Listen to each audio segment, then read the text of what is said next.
someone just shot and killed somebody outside my apartment. Okay, can you give me a description of the person that had the gun that shot and killed the person? He's riding in a white Chevy Tahoe. He's going towards Covert.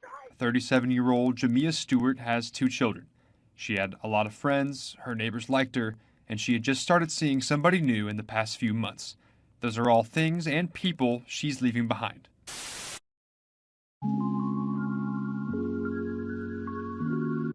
"37-year-old Jamia Stewart, affectionately known as Mimi to family and friends, was a kind and gentle soul who loved her family and friends.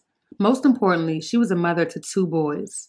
As sweet and as kind of a person that Jamia was, always looking out for those around her, even sacrificing her own happiness at times. Those who loved her weren't prepared for the events that would soon take place.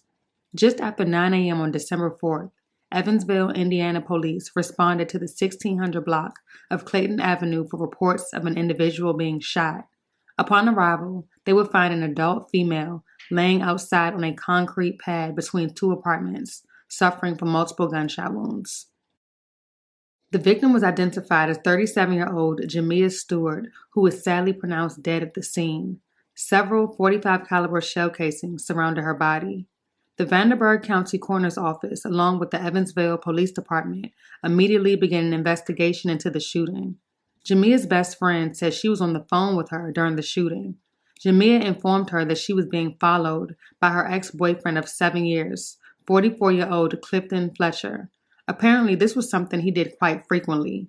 The day before the shooting, Jamia reportedly spotted him waiting for her in the parking lot of her apartment complex. The 2 broke up roughly a year ago. However, he wasn't taking it well at all. According to an affidavit, Fletcher's police records revealed he pointed a gun at Jamia and threatened to kill her and himself back in April of this year.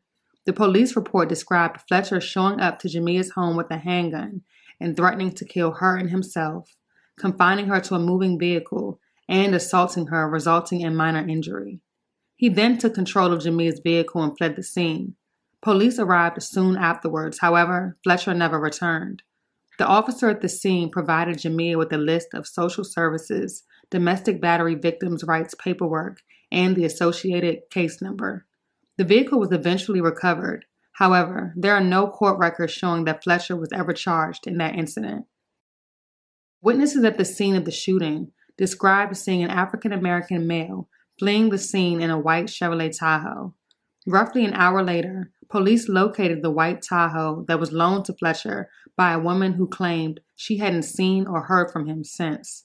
The doors to the truck were locked, prompting investigators to obtain a search warrant after observing a large framed handgun in the front passenger seat. A .45 caliber semi-automatic handgun and prescriptions belonging to Jamia's ex-boyfriend were also located in the side of the middle console. After learning that Fletcher had left the jurisdiction, police set up a roadblock and stopped him as he re-entered the city. He was arrested without incident. The day after Jamia's murder, a small memorial was placed in front of her apartment door. As Jamia's best friend plays back the events of that day over and over in her head, she feels heartbroken. She attempted to convince Jamia to get the police involved on several occasions, but Jamia, being the kind-hearted person she was, always felt as if she didn't want to see anything bad happen to Fletcher. Jamia would normally contact her whenever she had run-ins with Fletcher, but never could she have imagined that things would have ended up like this. At the time of the shooting, she called Jamia's name over and over before the phone finally went silent. She said, Whitney. That was the last thing I heard her say. Stewart dated one man, 44-year-old Clifton Fletcher, known as Cliff, for around 7 years. This coming February, they'll have been broken up for a year. It's something Fletcher didn't take well. Just ask Stewart's best friend, Whitney Gregory. It stayed kind of steady as long as he knew she was at home. She wouldn't even really talk to another guy or do anything because she didn't want to put anybody else in harm's way. Gregory says that Fletcher stalked Stewart incessantly, following her in her car, watching her at home, and even sleeping all night in his car outside of her apartment. It was never harmless, I guess. I shouldn't say harmless because at the end of the day, it wasn't never harmless. You know, it was all psychotic. you know, and mental and sick. She says Stewart called her on Sunday, as she always does, to say Fletcher was following her again. It was different though. Stewart called out and said Gregory's name, Whitney. I didn't hear anything for a minute. And I just kept saying her name, and I just waited. And then some lady picked up her phone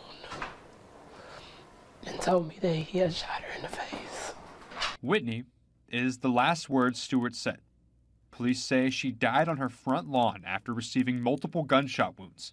Gregory says, looking back, there are things that she obviously wished were different, but she's working on making her peace with the situation.